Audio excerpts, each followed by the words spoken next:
Hello বন্ধুরা, আমি শান্ত। স্বাগতম আপনাদের এসডি হেলথ 21 চ্যানেলে। বন্ধুরা, আপনি কি জানেন আমাদের শরীরের সবচেয়ে বড় এবং গুরুত্বপূর্ণ ছাঁকনি বা ফিল্টার কোনটি? সেটি হলো আমাদের লিভার। কিন্তু আমাদের প্রতিদিনের ভুল খাদ্যাভ্যাস এই লিভারকে বিষাক্ত করে তুলছে। আজ আমি আপনাদের এমন 5টি জাদুকরি খাবারের কথা বলবো যা মাত্র কয়েকদিনেই আপনার লিভারে জমা হওয়া সব ময়লা প্রাকৃতিকভাবে পরিষ্কার করে দেবে। ভিডিওটি না টেনে শেষ পর্যন্ত দেখুন, কারণ লিভার সুস্থ তো আপনিও সুস্থ। 1. প্রথমেই বলবো রসুনের কথা। রসুনে থাকা অ্যালিসিন এবং সেলেনিয়াম লিভারের এনজাইমগুলোকে সক্রিয় করে তোলে, যা শরীর থেকে টক্সিন বের করে দিতে সাহায্য করে। 2.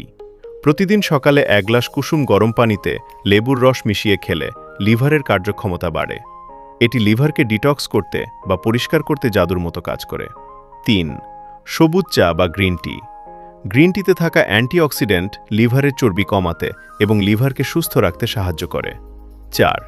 আমরা জানি কাঁচা হলুদ লিভারের জন্য কতটা উপকারী। এটি লিভারের ক্ষতিগ্রস্ত কোষগুলো মেরামত করতে সাহায্য করে। 5. সবশেষে পর্যাপ্ত পানি পান করার কোনো বিকল্প নেই। পানি আপনার শরীর থেকে প্রাকৃতিকভাবেই সব বিষাক্ত পদার্থ বের করে দেয়। বিশেষ সতর্কতা। বন্ধুরা, লিভার ডিটক্স বা পরিষ্কার রাখা খুবই জরুরি, তবে কিছু বিষয় অবশ্যই মাথায় রাখতে হবে। পরিমাণ ঠিক রাখা। রসুন বা কাঁচা হলুদ যেটাই খান না কেন অতিরিক্ত পরিমাণে খাবেন না, কারণ অতি ভোজন উপকারের চেয়ে ক্ষতি বেশি করতে পারে। ডাক্তারের পরামর্শ। আপনার যদি আগে থেকেই লিভারে কোনো বড় সমস্যা যেমন হেপাটাইটিস বা সিরোসিস থাকে, বা আপনি যদি পিত্তথলিতে পাথরের সমস্যায় ভুগে থাকেন, তবে এই ঘরোয়া পদ্ধতিগুলো শুরু করার আগে অবশ্যই একজন বিশেষজ্ঞ ডাক্তারের পরামর্শ নিন। গর্ভবতী নারী ও শিশু।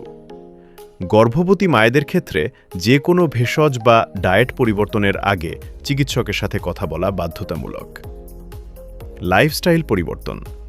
শুধু খাবার খেলেই হবে না, লিভার সুস্থ রাখতে অতিরিক্ত তৈলাক্ত খাবার এবং বাইরের ভাজা পোড়া পুরোপুরি বর্জন করতে হবে। বন্ধুরা, সুস্থ থাকতে আজই এই খাবারগুলো আপনার তালিকায় যুক্ত করুন। আপনার লিভার সুস্থ থাকলে আপনিও থাকবেন প্রাণবন্ত। ভিডিওটি ভালো লাগলে লাইক দিন এবং আপনার প্রিয়জনদের সাথে শেয়ার করতে ভুলবেন না। স্বাস্থ্য বিষয়ক এমন আরও ভিডিও পেতে আমাদের চ্যানেলটি সাবস্ক্রাইব করে সাথেই থাকুন। দেখা হচ্ছে পরবর্তী ভিডিওতে। ধন্যবাদ।